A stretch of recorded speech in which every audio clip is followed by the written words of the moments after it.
Assalamualaikum teman-teman, selamat datang di Gadget ID Official. Pada kesempatan kali ini, saya akan membagikan tutorial cara menampilkan barcode WiFi di Xiaomi Redmi 10. Caranya sangat mudah, kalian bisa ikuti tutorial ini sampai selesai. Oke teman-teman, langsung aja kita mulai tutorialnya. Untuk menampilkan barcode WiFi di Xiaomi Redmi 10, caranya sangat mudah ya. Kalian tinggal usap aja dari bagian atas, kemudian kalian tinggal tekan yang lama pada WiFi yang terhubung. Selanjutnya kalian tinggal tekan aja ketuk untuk berbagi nih guys.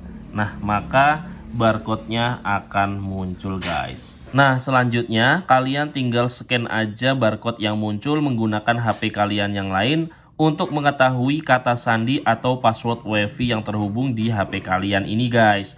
Kemudian atau kalian juga bisa langsung terhubung dengan WiFi yang sama tanpa memasukkan kata sandi.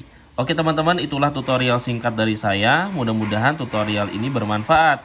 Terima kasih sudah nonton. Jangan lupa like, komen, dan subscribe channel ini. Dari saya cukup sekian, saya akhiri. Wassalamualaikum warahmatullahi wabarakatuh.